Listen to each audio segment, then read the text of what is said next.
All right, so I have started the recording. You might get a little alert on your screen. We are going to get started. So welcome everyone, good evening, and welcome to what I did with my degree. My name is Matt Pikowski. I'm the Associate Director of Academic Affairs here at CUNY SPH. I'm going to be moderating tonight's session. Tonight, we're going to hear from public health professionals and CUNY School of Public Health alumni who hold their degrees in environmental and occupational health sciences. Before we begin the panel, I want to just talk a little bit about the degrees we offer at CUNY SPH for those interested. Within environmental and occupational health sciences, we have 3 different degrees that might interest some folks out here tonight. We have a Master's of Public Health, or an MPH, in environmental and occupational health sciences. We have an MS degree, Master's of Science in occupational and health sciences. And we also have an advanced certificate program in industrial hygiene. That's just a 12-credit program, but it is a certificate program. In terms of these degrees, so all of these, prepare students for careers in the growing field of industrial hygiene. Students from these programs gain the scientific framework and technical skills to both assess and measure exposures to environmental and occupational hazards, and to develop control strategies to remediate these exposures. The ultimate aim, of course, is ensuring that workplaces in every field, whether it's offices, schools, factories, etc., are safe and healthy environments. For more information about these programs, if you're interested, you can go on our website, which is www.sph.cuny.edu. In terms of how tonight's going to work, we have a panel of 4 environmental students from our programs.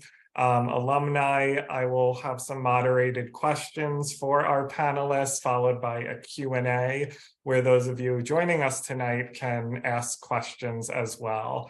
The chat is open at any point for any questions, any comments you have. We will have a moderator who will jump in periodically to sift through those questions, and I will be asking some of those questions at the end as well. Just as a reminder too, you can drop in and out of different rooms. So those of you joining, if you are not particularly interested in environmental and occupational health sciences, or you want to check out some of the other rooms, you are free to do that at any point. You can hop in and leave this breakout room or come back as you'd like. So with that said, let's hear from some of our panelists.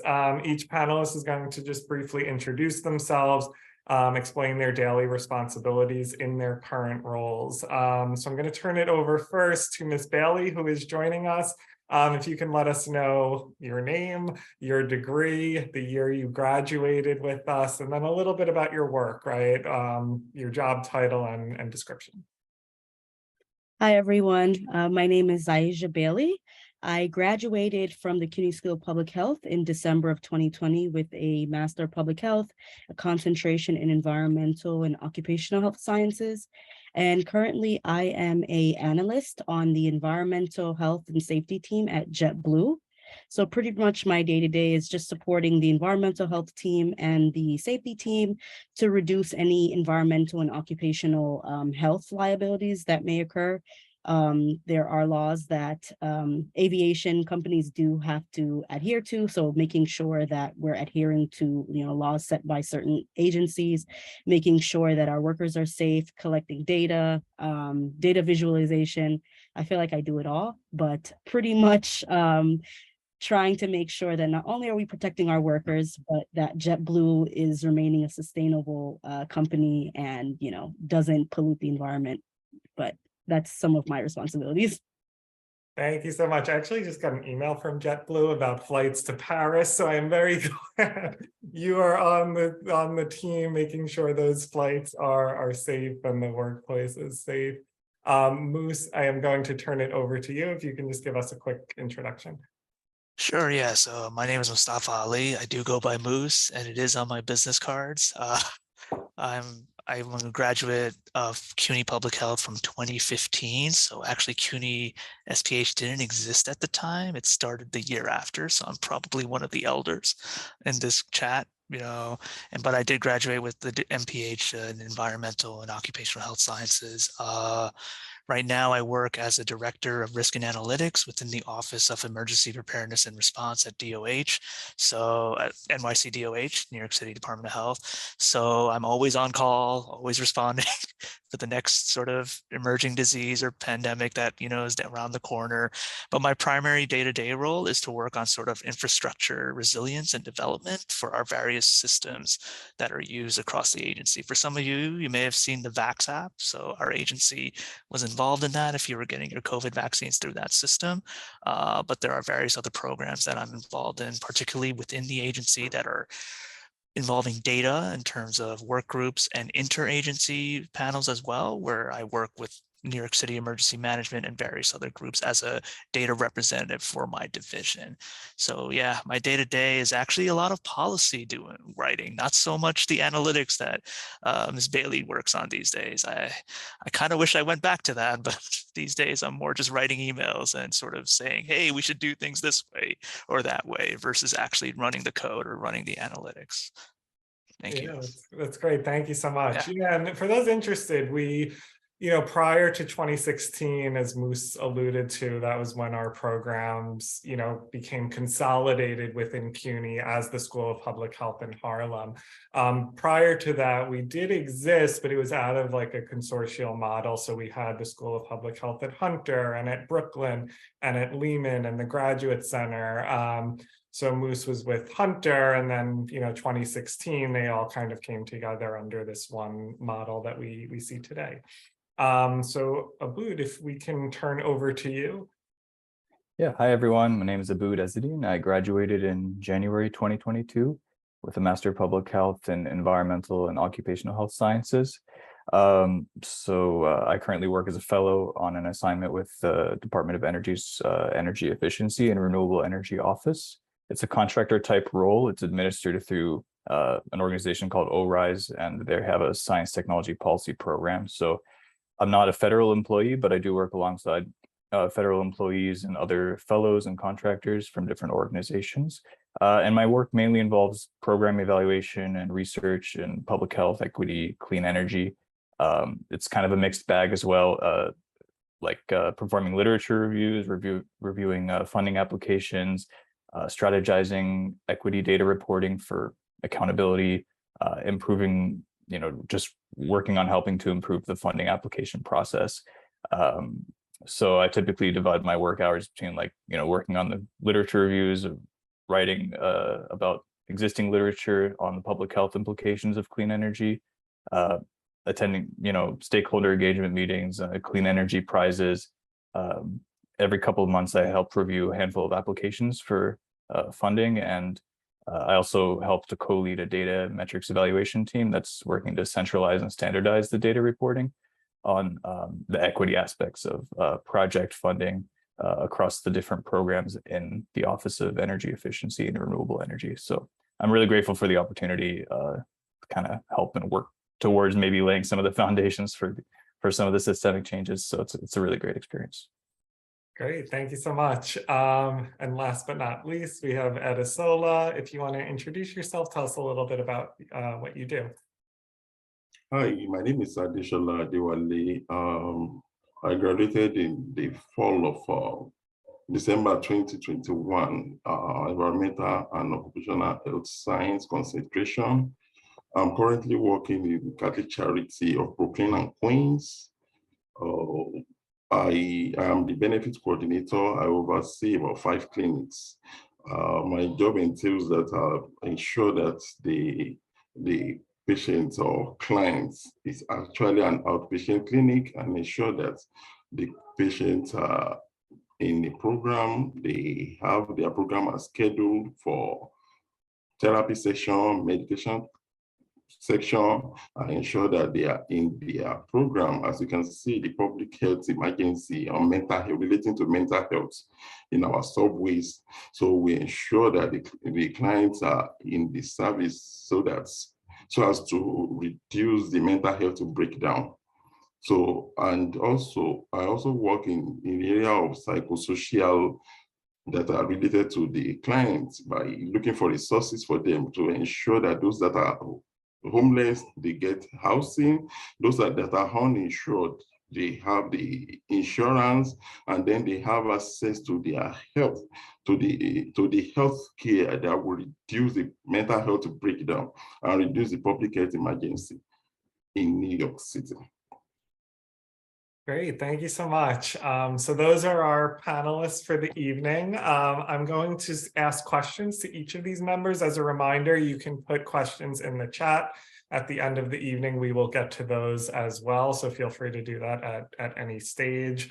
Ms. Bailey, I'm going to start with you for a question. So you obtained an undergraduate degree in environmental health, right, before attending CUNY SPH and graduating with your MPH or Masters of Public Health. If you could talk a little bit about what motivated you to continue your journey in education after Stony Brook University, why you decided to continue after your bachelor's, and how has an MPH specifically shaped your career trajectory? Okay, so when I was a undergrad at Stony Brook, in my senior year, it was a health science degree, and we had the option to choose a concentration our last semester, and I chose the environmental health concentration. And I feel like my mind was I was kind of blown learning about environmental health and occupational health. And being that it was only a one semester concentration, and I learned so much, just learning, pretty much that the environment is omnipresent. We're going to always have, we're going to always have some kind of exposure to the environment. And coming from a place like the Bronx, New York City, we have our own unique environmental issues and issues even dealing with the built environment. I was like, I've been learning about, occupational health and safety, but how can I learn about, policy? How can I learn about statistics, data analytics? How can I, broaden my knowledge of public health, because public health is very interdisciplinary to make a difference. So I think that was why I was pretty much geared towards wanting to get my master's. And I can say that I think obtaining the MPH I feel like I have a lot of flexibility in the kind of jobs that I can get, or that, the industry. Public health is a very broad industry. It's an umbrella that encompasses pretty much anything can be considered public health. And especially with environmental health is also pretty broad. There's, there's environmental epi, there's analytics, there's sustainabilities. So I started off in environmental consulting. I did that for a number of years. And then from there, I worked in the energy efficiency industry, more sustainabilities. And then from there, working, with an airline and aviation, working with environmental health and data. So I think the MPH has, hasn't made my career rigid. It's given me a lot of flexibility. And I think that, that also helps to fuel my passion, because I'm not just stuck in one area. Great, thank you so much for that. Moose, I'm going to turn over to you. While you are attending Hunter College for your MPH, you served as, and I'm reading it off to get the name right, as a Geographical Information Systems intern, right, with Public Health Solutions. Is that right? Or GIS intern. Okay, gotcha. GIS intern. So what additional experiences did you gain while attending graduate school? And I think this is a question that probably impacts a lot of folks here, but how did you navigate that work-life balance? Yeah, so in my case, it's a little bit different. I was actually a first-year grad student when I was doing that internship, PHS or Public Health Solutions. So the courses I took were the core courses that were required of the MPH. One great thing, and I'm sure it's the same case here, currently, is that the courses were available in the evenings. I didn't need to go in the day. I was able to work in the morning, finish up whatever I was required at the, what do you call it, PHS site, which was just DOH, it was still DOH. For folks, most PHS locations are DOH sites, Department of Health sites. We work very closely with PHS on a lot of roles. So I would start my day working, then head to, class in the evening, do the class, head back home.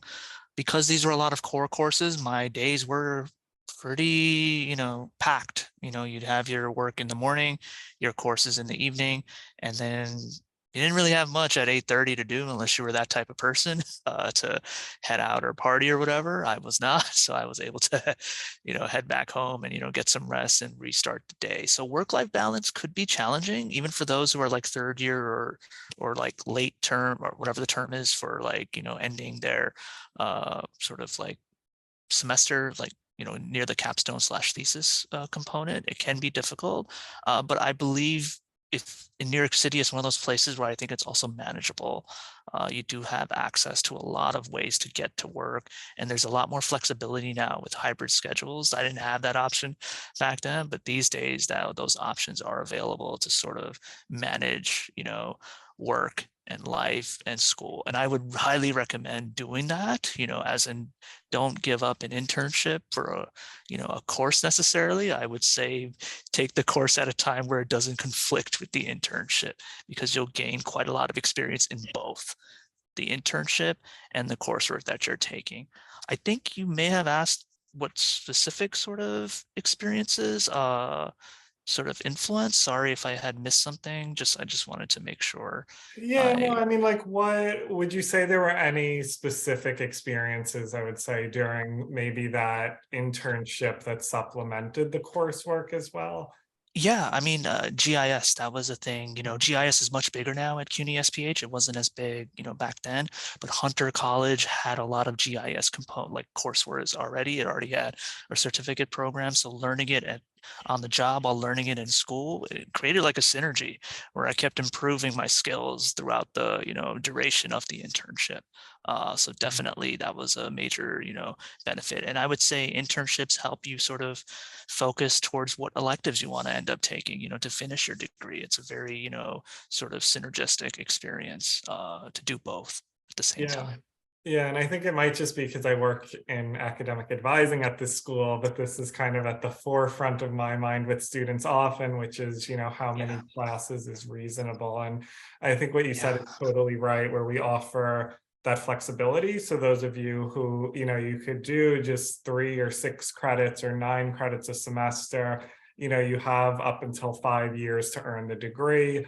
Full-time students typically do it in 2 years, but again, part-time could be anything more than that. But if it means you're doing internships or you're working during that time, that experience might totally be worth it, as it sounds like it was in Moose's case. And we also have online degrees now. The Yeah. MSH and the MS have fully online options for students, for those interested as well. So if commuting is an issue, that can help too. Abud, I know you're over on the West Coast, so we actually have students, right, living on the West Coast who attend our school and our programs today, which is a great option too.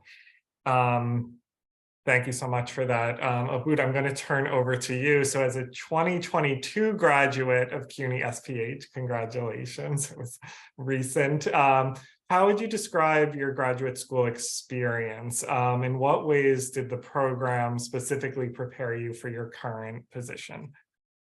Yeah, thanks. And I agree with a lot of what Ms. Bailey and Moose have said about the program.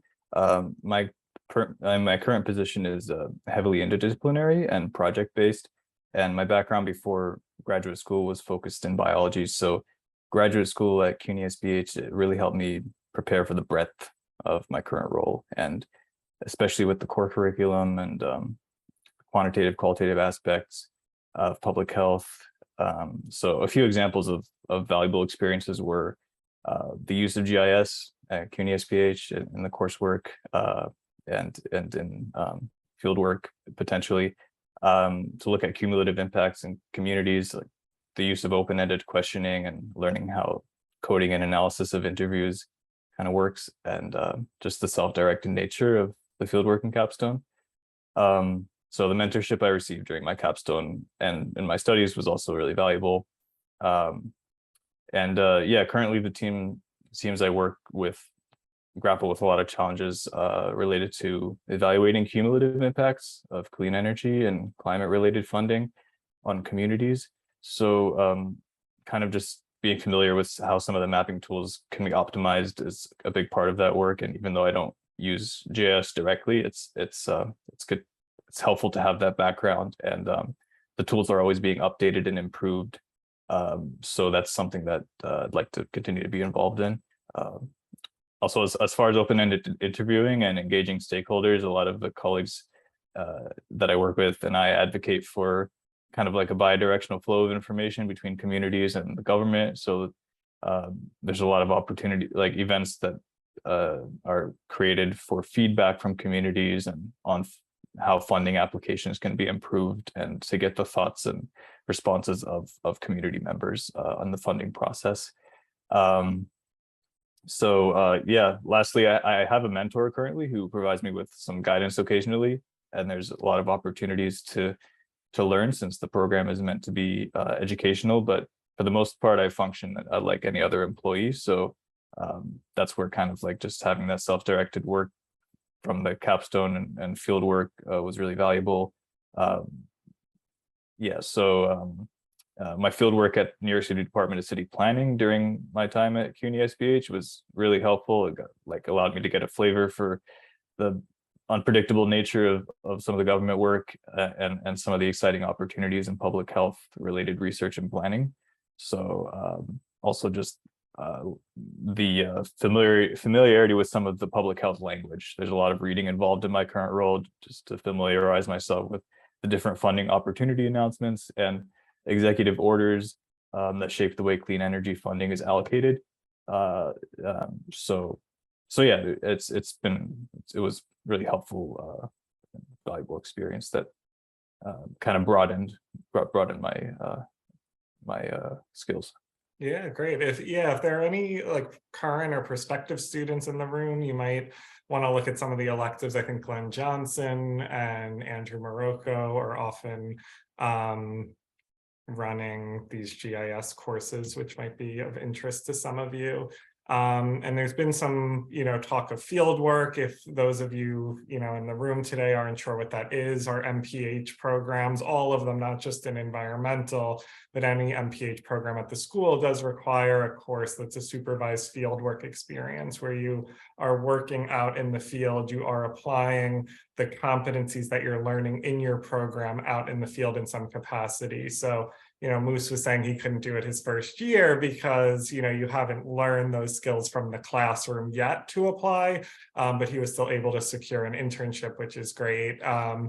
And then for field work, which is typically done at least halfway through the program, you can start applying those skills out in the field. Hopefully collect data, related to maybe a research question that you have. And then in your capstone, which is sort of that culminating experience taken in the last semester, you might write a paper, where you're working through that data you collected in fieldwork. And we have students who have published those papers, they are working closely with faculty on research with our centers and institutes, sort of a range of options for those experiences. Adesola, I'm going to go over to you now. If you can think a little bit long term, and if you can let us know sort of what you hope to accomplish in the public health field, and then thinking back, does it vary or differ from what you wanted to accomplish or thought you wanted to accomplish before starting grad school? Yeah, thank you so much for the question. What I intend to accomplish on the long term. Earlier in my career, I work in healthcare. I work with people with developmental disability. I work with elders. Those group of people, they spend a whole lot of time at home. And when you look at what the causative factor regarding this disease, take one example as lead, elevated blood lead in the system for children who are under the age of five and below, because this period, this is the time of their formative stage, in which when they are exposed to all these contaminants, it affects them. And as such, because of my experience in the healthcare, I want to ensure that the regulations in place are enforceable, and they are enforced to the letter in order to protect this set of people. Because once they are exposed beyond the limit, it tends to affect them, and this effect tends to last for the rest of their life. So on the long run, I would want to be sure that if I look back, I would say, oh, I actually did my best to reduce this by enforcing the regulation so that these people will be protected. And if you look at the long-term effects on family, you know, it's a great burden on family when you have children that they can't be in school with their peers. Their cognitive level is far below their peer. So I want to ensure that this is put in place and protect this set of people. Great, thank you so much. So that concludes the first portion of the evening, and our panelists have already given us, you know, a lot of important information, and there is still more to come. I want us to kind of shift now a little bit into the Q&A session of tonight's event, and I'm happy to see, Mark, you already have some questions up there. I also have some more questions. When, you know, folks RSVP'd to tonight's events, they were asked to submit questions. So I have a number of those that were already submitted prior to this evening. So we're going to start to turn it over to the audience. So again, feel free to put your questions in the chat. You can also use the raise hand feature, which is along, you know, the bottom of your bar if you want to ask your question out loud. If not, you can put it in the chat. I think we'll start with Mark, who has a number of questions, and I don't see that these are directed at any of our panelists specifically. So anyone who has an answer, just jump in from the panel. So first, he's asking about fellowships, right? If anyone of our panelists have qualified for a fellowship, and if so, what are the credit requirements each semester? Can you work full time when on a fellowship? Moose, I know you talked a little bit about an internship, which might be related. What do you guys have? Anyone want to jump in here?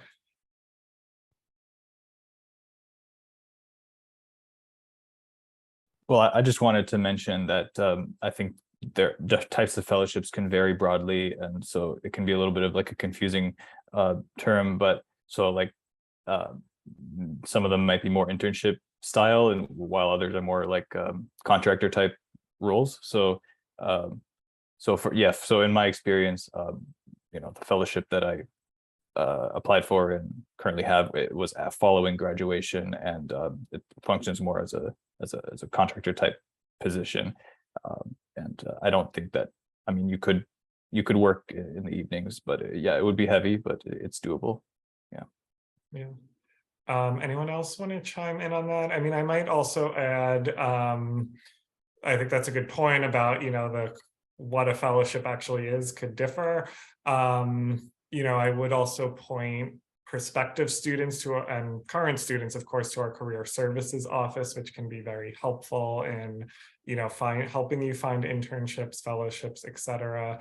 Anyone else from the panel wanted to chime in? I could just add that, you know, fellowships are different. Like I'm bringing on a fellow, you know, in a few months, but that is under HRTP, which I think most, I would say, in the public health school would understand. That's like related to your field work, I guess. So it's more of like an internship. Is that the best way to describe it? Maybe Matt, you have a better description of HRTP. It's that sort of health research and training program that DOH offers, and many students, you know, from CUNY and other, you know, academic sort of institutions, you know, apply for it, you know, and get in. I'm bringing on a CUNY student, so it's called a fellowship, I guess, pipeline to preparedness. I think that's what we're calling it. I have to talk to our HR to make sure if I got it right. But it's more of an internship. So yeah, fellowships can be, I guess, contractor roles as Abu does, and sort of more just internships as well in terms of experience. Yeah, and I see Mark clarified a bit. So there's a NIOSH scholarship for funding.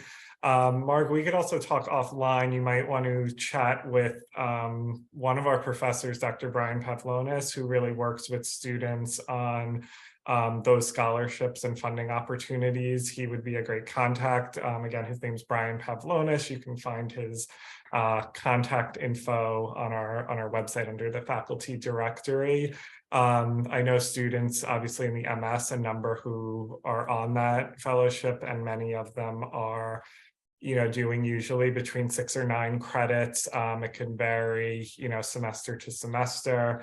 Again, we offer a lot of flexibility in terms of building out your course semester by semester, and that's actually my job with working with students. I meet with students. If any of you end up coming here, you'll likely be working with me to map out your degree so that we can set a time frame to graduation and really take it semester by semester, which courses you'd be doing, whether you'd want to do summer coursework, et cetera. There is sort of a second part to this question too. And this might differ by panelists depending on if the extent of maybe online coursework you have or haven't done. Moose, I think it sounds like yours was mostly in person. This question's more about the culture of the program if you're doing it entirely online, and what sort of campus life is like if you're taking online courses. Anyone want to chime in?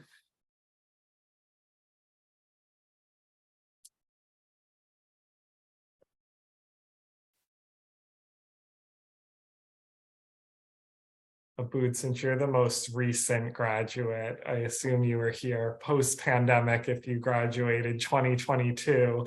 I'm assuming you must have taken some online coursework throughout the program. Do you want to talk a little bit about that? Maybe how it works, I guess, in relation to campus life, so to speak? Yeah, it's kind of, I mean, it's really what you make of it. The tools are just a little different for how you interact with your colleague, with your peers, and with your professors. But just making good use of, you can actually optimize that so that you can more easily organize your work sometimes. And just utilize the tools for getting in contact with your peers. The contact information is available like through your there's through the I think Blackboard is what it's called. There's a lot of opportunities to have your discussions and to set up meetings. So yeah, it's really what you make of it. And yeah, I was remote for my entire degree program because I started right before COVID and then finished while things were still remote. So the campus life, if you show up, you can get the most out of it. So just try to make use of as many look for as many opportunities to join meetings and to join discussions, because then you open up like a lot of opportunities. You can be in a lot more places in a shorter amount of time. So that can really be to your advantage.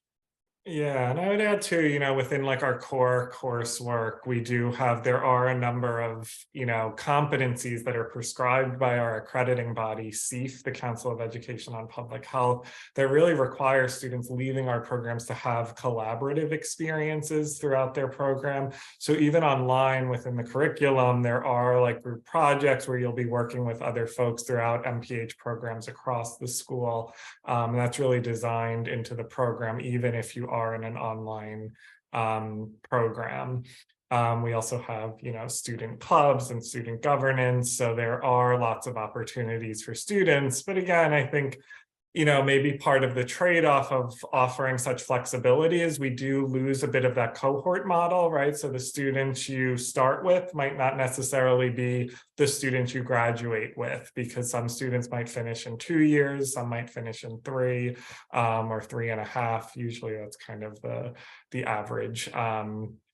We have a Stony Brook Seawolf reunion happening here. We have a question for Ms. Bailey from the Treese in the chat.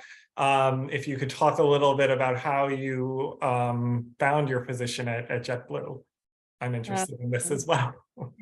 Hi, Patrice, fellow Seawolf. So I make it a habit to just be on LinkedIn, just to kind of see what's going on these days in the job market and the corporate world, really just to know what's going on. And one thing I've come to realize, public health is so interdisciplinary that some of the roles that you may get or you may see may not be roles that have the traditional public health name, like epidemiologist or statistician or even analyst. There are some job positions that just reading through the role and the responsibilities and looking at the skill set, you realize, hey, like they want, analytical skills. They want, someone that has experience with policies or with evaluating things, and you may already have that experience, or you may have gotten that experience through your field work, even, in the job that you've had before, completing your public health degree. So I, just looking through various industries for environmental roles, because since getting my master's, I've realized that actually environmental health does encompass many different industries: the pharmaceutical, healthcare, aviation, pretty much anything tech, anything you could think of, there may be an environmental role. So I was on LinkedIn and I decided to just type in JetBlue, and I saw that they had a role. And I'm like, you know what? I only see that there's like one applicant. Let me try to get in there. And I applied, and the rest was history. Great. Okay, so we have another question coming all the way in from Miami, Florida. A question about if you guys know of associations for environmental public health students or early career professionals that are helpful to join.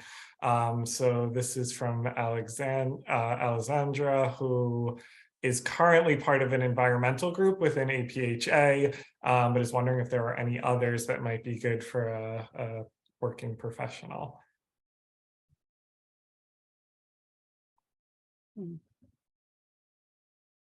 Or even if you can't think of any offhand, if you can also think of maybe good networking opportunities might be another way to kind of think about this question. But Moose, I think I interrupted you. Yeah, no worries. So if you're into like equity and sort of that framing of environmental work, there is the environmental justice sort of listservs that the EPA manages. I don't have them off the top of my head, but I've been a member since 2009, so it's been quite a while. Still sent to my really old email, but it's always great to see what's up within the environmental justice movement. And that is, it's not as big as other, I would say, environmental groups, but it's still something where you have a lot of passionate folks that often post, potential jobs or internships or just calls, for members of the public to listen in on sort of what the EPA is planning or what other groups are working on in the realm of environmental justice.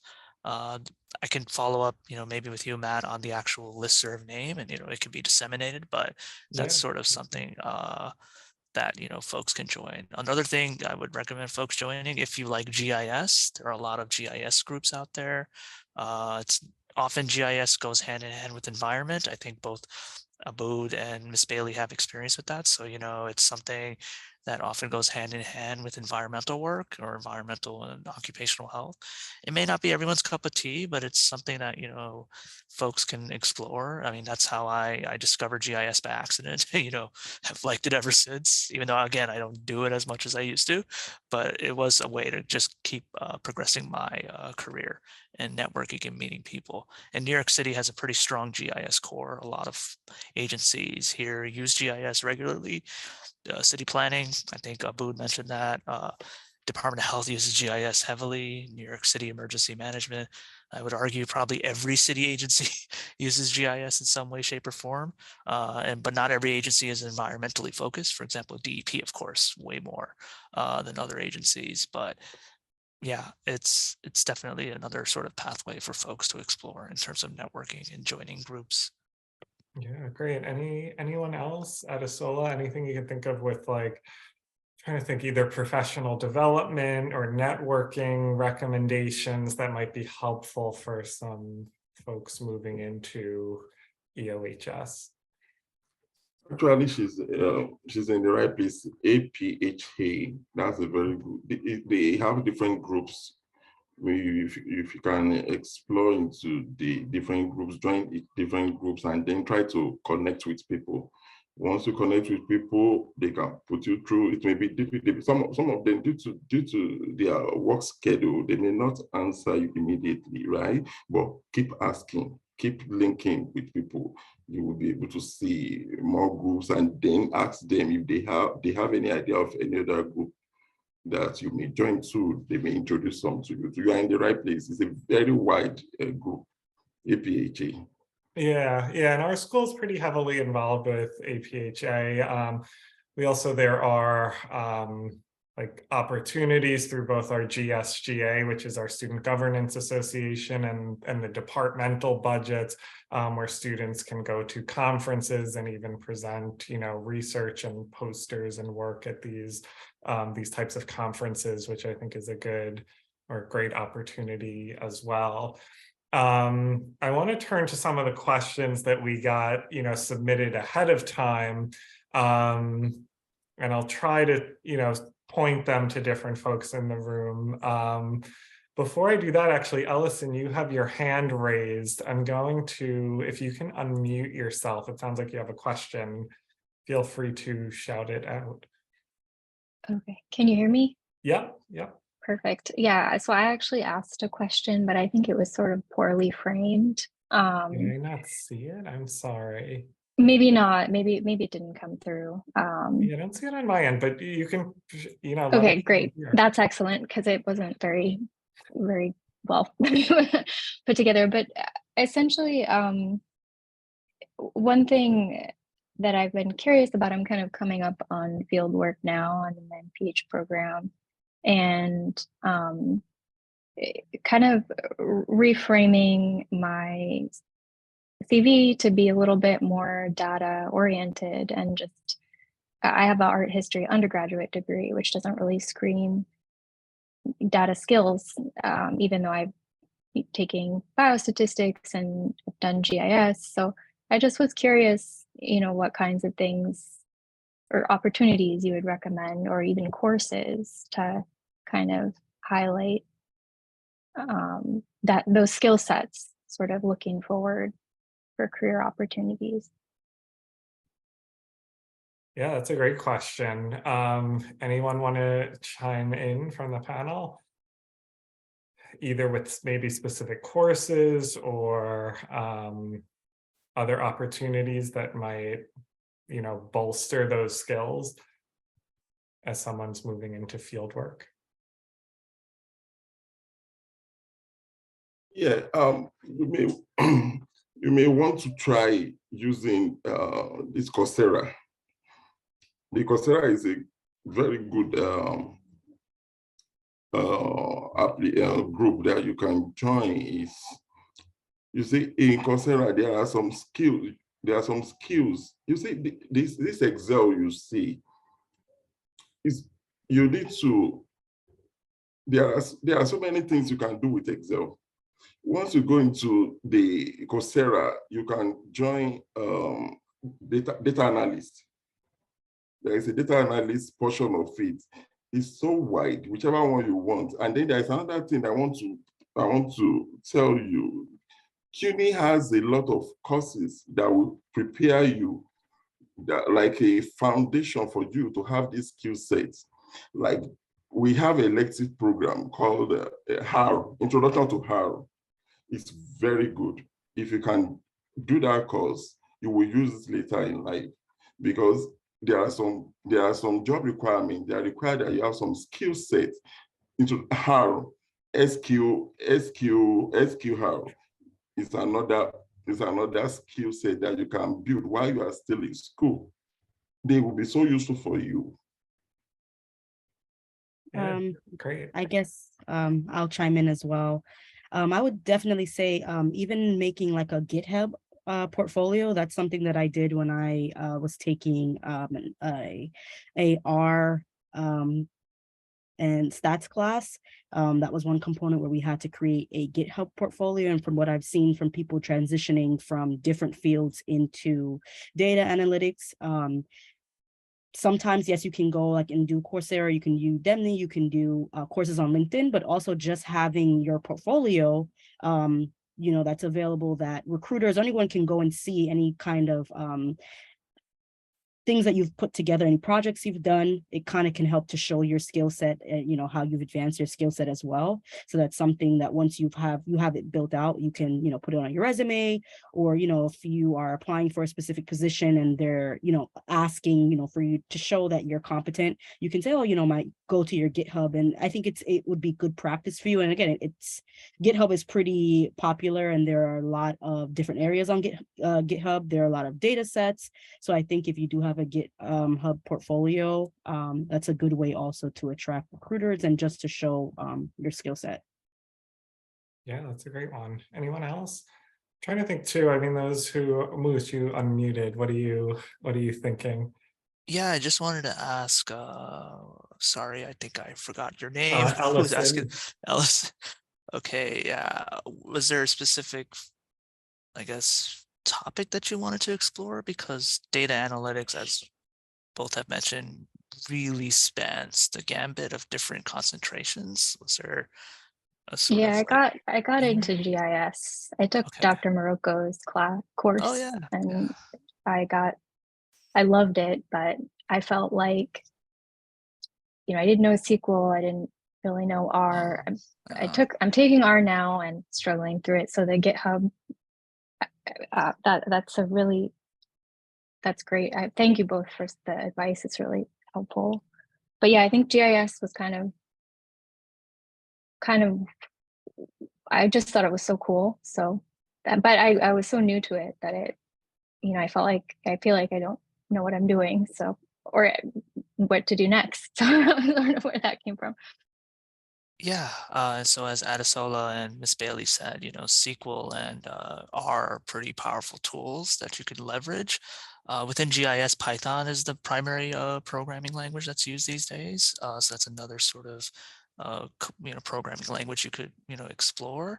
But I think you mentioned art history, so GIS also has cartography. Again, I'm just now reaching in terms of relating things that you might be potentially interested in. But yeah, maps can be pretty artful and creative as well, and interactive. So that could be something you could explore if you really aren't into GIS. Maybe not so much the analytics, but maybe it's the visuals of it. That could be a pathway for you too, in terms of experience. I think CUNY SPH, or at least Lehman maybe, has a cartography course that you could potentially take to sort of get into that. In fact, one of my coworkers teaches a cartography course, not at CUNY SPH, but maybe a Lehman College. And I don't know if e-permits are still a thing. That might be a way to take courses. So that could be a way to take a course and give you sort of, experience towards that. If that's something that, you're interested in.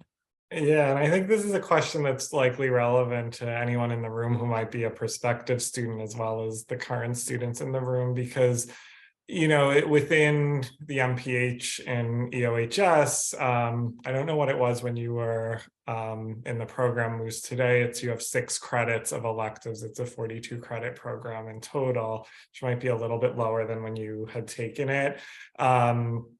But I think it is smart to kind of be strategic about what electives you choose, and you would have a faculty advisor to help you kind of decide on what electives might be a good fit. And like during the summer, we do have intro to SAS and intro to R courses. They're 1.5 credits each, but if you do both, that's one of those 2 courses you would need. And e-permit is still a thing. So students can take courses at other CUNY schools, and CUNY, as you know, is a big system, and they would count towards credit. The only asterisk there is it does have to be a graduate level course, and it does have to be relevant to the professional goals. So, if it was like a pottery class, that might not cut it, but, if it's relevant to your public health goals, it usually is approved by the departments at both schools. I see another question has come in from Alejandra, and I am thrilled, the English major within me. It's about writing skills and what specifically any of you have done to kind of enhance your writing skills within the scope of public health. Some of you talked about, writing particularly in your opening, job descriptions, and what you can do to not only be able to write strong papers, but be confident in the work you submit. It's open to any of you.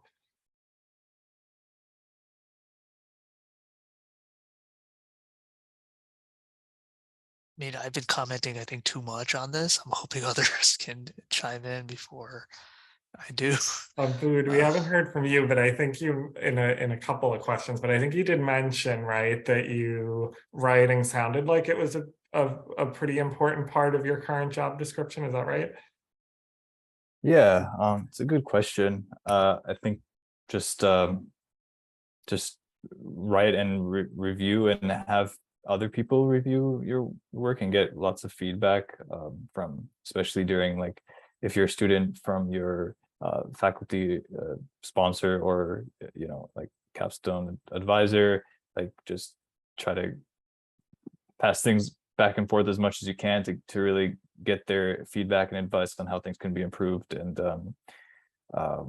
yeah, aside from that, I mean, I'm sure there are other opportunities to improve your writing skills, but it's a great background to have. So yeah, for sure. I think that peer editing stuff is important, right? And I'm sure some of the classes interpret that or integrate that, I should say, right? When you can kind of turn a critical eye to someone else's work, ideally you can then kind of do that in your own. Yeah, I would also add, sorry, one more thing, just in the Yeah. qualitative data analysis section of some of the courses at CUNY, there's a lot of interesting work with, like, coding interviews and using, like, software like Deduce to really break it down and like look at the elements of how an interview is conducted, for example. And I think that really helps to kind of work on your, like, writing skills and also just communicating in general. So it's a great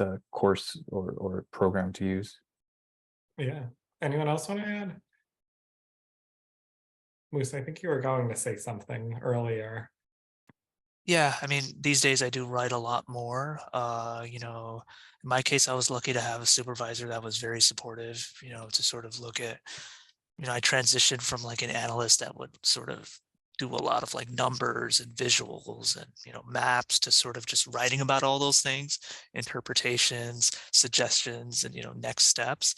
It's definitely good, I would say, to take a course if it's available in writing. I think CUNY SPH probably offers one, or if not, there are, like, resources that are available that could support, because I wish I had taken them earlier. Uh, it's definitely good to work with data and do all the cool stuff with the tools, but I think writing is very important as well. It's a pretty good skill to have, and it's something I think I'm still learning and I'm still doing right now till this day. Uh, and yeah, it's something to definitely, build up as much as you can. Yeah. Also, depending on what kind of writing you want to improve on, or what kind of papers, if you want it to be more scientific or less scientific, just reading a lot of papers and or volunteering for a lab or something that you're interested in that involves a lot of reading of different types of papers, it's then just kind of starts to make a lot more sense over time. Yeah, and I think, right, so our core classes today, likely more than Moose when you had, completed your program, have, I think, more of an emphasis now with some of those writing skills within the core itself. But beyond that, we also have free writing tutoring available, for students and prospective students who are interested in that. Yeah, and I think with the confidence, right, it's just like, the more you do it, the more confident you become. I think confidence is key to effective writing. It's like with anything, if you are trying to throw a basketball in a hoop and you keep saying, I can't do this, you kind of can't, right? You have to kind of build up that confidence to know you can do it. Anyone else want to add? Ms. Bailey or Adesola, anything on writing? I think, yeah, just to reiterate, I think definitely having active feedback with your advisors, even, with other people, peer review, I think for me is pretty important, because sometimes you can write something, you can stare at it for like an hour and you think it's good. And then someone looks over and they're like, hey, and, they can point out something that was said incorrectly, spelt wrong, or, can tell you, hey, can you elaborate on this area? So I think peer review and having, other eyes, you know, on the literature or things that you're writing is good. And also just, reading a lot of literature in specific areas, I think can help, not only for you to understand it, how maybe even to advance your vocabulary, but also just the way literature is written in certain industries, I think is also very helpful. Yeah, right. Because reading is kind of the inverse of writing, right? Writing's like the active version of reading. So if you become good in one, it usually transposes over. Adesola, did you want to add? I think you were off mute for a second there. Yeah, like peer review to reading articles, reading a lot of articles, be able to see the writing pattern to help you to then go back to Coursera too. You can search for writing skill. There is a portion. I think one university is handling that, so you can do that. And one thing with Coursera is that once you do your work, you do your work at the right time, you won't have to pay nothing, even though they will take your credit card details, yes, but within that 7 days of trying period, if you could do everything you have to do, you won't pay anything. Before the 7 days, just go and stop it. Stop that. Then you won't have to pay nothing. Diligence. If you are diligent, you do everything. Learn everything you have to do. You can download the video, save every note. You can fall back to it and read it again. Yeah, great. So I have a couple of other questions. Feel free, if any other questions anyone has, to keep putting those in the chat. We have a little bit of time left. This goes through 7:30. We're at around 7:10. I do want to get to some of the questions that folks had submitted before, this event has started. I'll try to point them specifically to some of our panelists. Abood, let's start with you. One of the questions we had submitted was, and this might be tricky if you can't think of one off the top of your head, but the best piece of advice you've received throughout your journey in public health. Yeah, I mean, it's hard to really narrow down one. There's been a lot of good advice also, or not necessarily just advice, but just, things that are implied along the way. But I'd say probably one thing that stuck out for me in my experience was the advice or kind of like the feedback from my capstone supervisors to look for where gaps might exist in literature or where you could add value in a community, and kind of focus on justifying your work based on that, so that because it's important to feel like what you're doing is making positive contributions through your work. So whether that's in a particular type of program or research or other role, just remember to look, I just try to look for ways to build on efforts that meet needs and fill gaps. So yeah. Great. Ms. Bailey, I'm going to turn it over to you in our rapid fire questions here. If you can name, let's say, one or two skills specifically that you learned throughout the MPH program, so within your time at CUNY SPH, that you use today frequently at your workplace. So I would definitely point to a lot of the data analysis and more like software skills that I didn't really have much of that before becoming a student at SPH. So I'm way better at Excel. I understand, what those kind of softwares do, Tableau, Power BI, I have more understanding as far as data analytics. And I would also just say even public speaking and communication. That was, although when I was a student, it was hybrid. We did have a lot of group work and we did have presentations. And those were presentations always, and speaking in front of people was something that was always very nerve-wracking for me. And I think as the program continued and I collaborated more with students and I had to do more public speaking, it helped to hone my skills and to take away some of the anxiety that I had around presentations and public speaking. Yeah, and you're doing it today and we'd never know. So I think that's a testament to it, for sure. Moose, I asked this question a little bit to Adesola before, but maybe your take on it. You know, when you were back, if you can think back to when you were in your MPH, did you know what you wanted to do with the degree, you know, once you graduated? Like, did you have a career path in mind, and did it kind of end up being like, did it follow what you thought was going to happen? Did it change? You might have the most sort of time frame here that might be helpful for some folks listening. Yeah, so Yeah, one thing with the career path is that it keeps evolving. It keeps evolving. Initially, I was looking at the area. When I first gained admission into the MPH, I was given the concentration into community health. Right. So after one semester in community health, I see this is not the right fit for me. Oh, nice. So you actually changed concentration. I changed to environmental health. So along the line, I noticed that what I want to do, you know, I told you about my background in healthcare.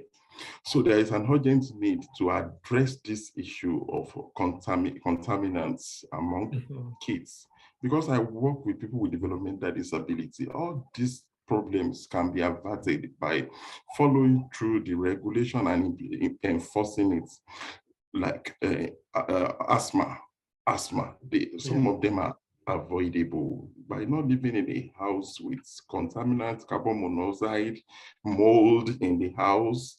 All those things can be prevented. So the moment I got into environmental health and the courses we do in environmental health, then I was able to have a good idea of what I want to do now. And once immediately I graduated, I got a job which I'm doing, which is what I'm doing now. It's a means to an end, not the end in itself. Recently, like last 2 weeks ago now, I signed an offer in Department of Health in the bureau where I actually want to build my career. So it's evolving. The moment you are going into it, you may change, but just be sure of what you want to do. And another thing I'm going to say is that don't look at the money, look at the passion, the drive. That is what is going to put you on the right track. And then don't say because you have master's degree that you are also looking at the monetary side. No, don't look at the money. Money will come, but get into one profession. And another thing is that you may not be in the right profession, right? But there is what is called transferable skill. You can transfer it to whatever thing you want to do and link it up with public health.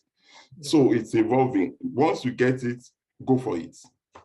Yeah, great. And I think that's a perfect example, right? Where you actually change concentrations, which is something, you know, that happens more often than you might think with students who start with the core and then decide, you know, maybe what I thought originally my focal area in public health isn't what really interests me. And we do offer that flexibility. I think the timing, you want to do it kind of early into the program, but it is certainly an option. Moose, similar, you know, question for you. Did sort of the path you envisioned when you started versus where you are today? Do you find that there was a lot of, you know, change throughout it, or talk a little bit about sort of the trajectory there, if you could? yeah, I mean, one thing I've always wanted to be was in public service. So that's something that's been a passion of mine since my undergrad years. So when I started my MPH, I was an intern at Public Health Solutions, but then, you know, the internship ended and I ended up working in New Jersey at New Jersey Transit in their operations group doing GIS and making maps and whatnot while pursuing the MPH. So it took me a little longer to finish it. I finished it in 2015. I started in 2011, but finished it in 2015. So more towards the longer side of finishing up a degree. But then I ended up at DOH after finishing the MPH within a year, and I've been here ever since. And, I've steadily progressed from, starting as like a junior analyst to where I am now. And I do feel, if it wouldn't be DOH, it would be another agency that would do a similar sort of public health, and in this case, emergency response that's sort of related to me, operational sort of component. It would be FEMA, it would be New York City Emergency Management, it would be somewhere within those fields, CDC, the MPH sort of did guide me towards that in terms of my future. But in this case, I'm at New York City Department of Health. Great. Yeah. So I think this is going to be a last question for now, and then I'm going to turn over to some like final thoughts from the panelists. But before that, Abood, last question here, and I think I'm focusing this one to you because you're our most recent graduate. And it might be more familiar to you, but if you can think of any challenges, and this might have to do with maybe starting during a pandemic, but challenges that you faced as a grad student, what would you say maybe the biggest obstacles were, and how you overcame them? Yeah. So I started my program right before the pandemic, and kind of just went through a few changes in my work and living situation during the program. It took a little extra time and effort in terms of like my time management. I was working full time at first when I started my degree, and so balancing that plus like moving around during the pandemic and everything was a little crazy, but I was just excited enough about the opportunity, so I had to kind of prioritize work and school over other events, kind of just minimize a little bit of my social life. And I was a little unsure also in my first semester what to pursue for fieldwork. So I kind of jumped around a little bit, but it was definitely helpful to get started early. That's another thing, to just start exploring early, and meeting with potential preceptors and just seeing what's out there and stuff until you can settle down. So the earlier you start, the easier.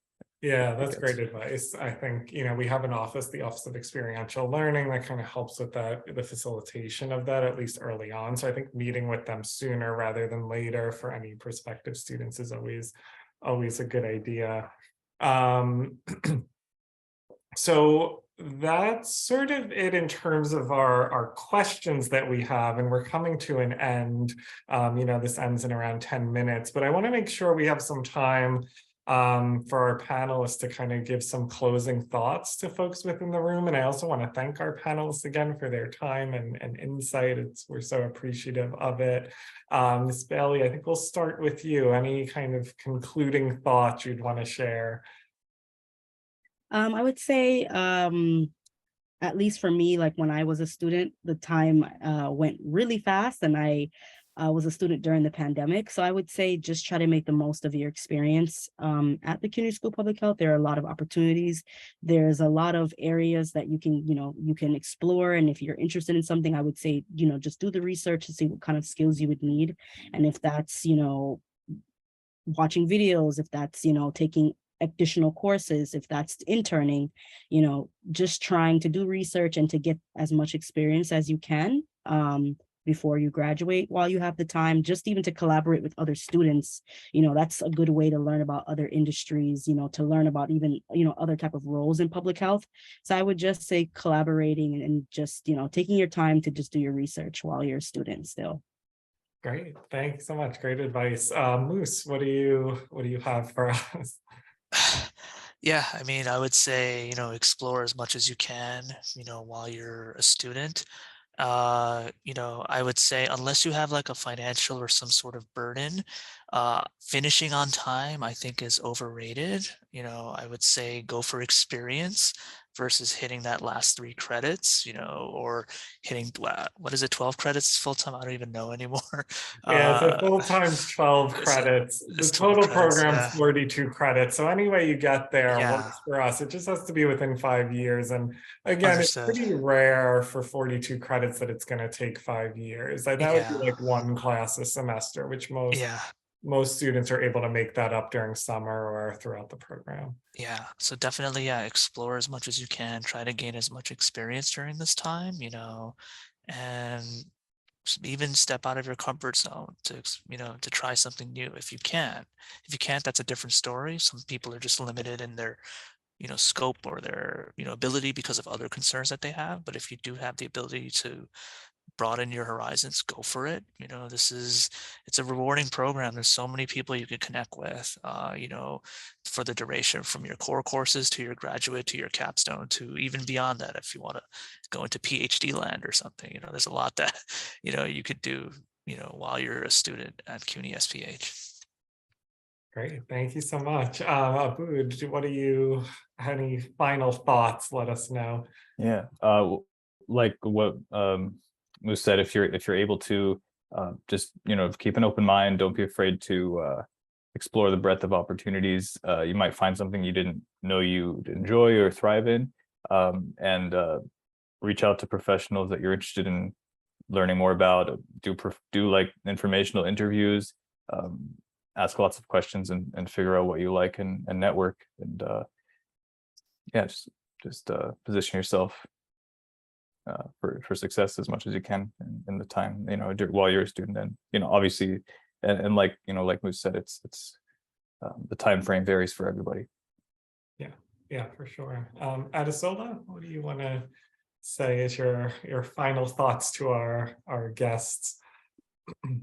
Yeah, as much as possible, if you are able to do your internship in the area where you would like to build your career, it's an added advantage for you, because you can kickstart your career right from there. You know, to be like an added advantage, added experience to your resume. So if you can try as much as possible. Another thing that we have to tell you is, don't look at the money, right? Look at the experience, because they need experience right there. You know, have you have MPH? Yes, but what can you do with it? What can you do with it? Then if you see another opportunity to start your career with BSc, don't mind, just take it. It doesn't stop you from applying for a master's degree. While you are doing that, you're having some experience, you're laying your hands on some skills that will help you to propel you to that next level. Great, thank you so much. So we're sort of winding down now. So I just want to say thank you again to all of our panelists and to those of you who joined today. We want to thank you so much on behalf of CUNY SPH for coming out. We hope that the panel was both insightful and encouraging. I feel it was from my end, but maybe I'm biased. And just as a reminder, if there are any current students here today, don't forget that there are lots of resources available to you. If it's a matter of sort of planning your degree, the Office of Advising is available. But if you'd like to start thinking ahead to navigating your public health career, make sure you reach out to the Office of Career Services, who helped to organize this event. And for prospective students, maybe if you're interested in joining us, we would be delighted to welcome you. So you should definitely contact the Office of Admissions, who can walk you through the steps on how to apply. We still have an admission cycle opening for the fall if anyone is interested in joining for the fall, but I would try to get your application in soon.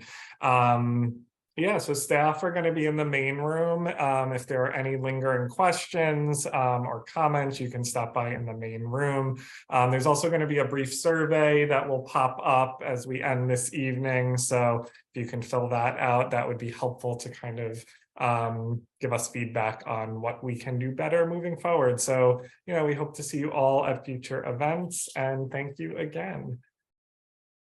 I see we have a question from Madurik. I don't know if I'm pronouncing that correct. Feel free to shout it out. Marjorie, sorry. Hi. So I'm not a CUNY student, but I'm a downstate MPH student in my last semester. So how can I get the recording? Because I noticed that you guys are recording that. Yeah, so I would email our Office of Career Services. I don't know how they're distributing it after the event, but they will have the recordings available, and they should be able to send it or link it or however they, make it available. And their email, Okay, thank put in you. the chat, it's career services at sph.cuny.edu.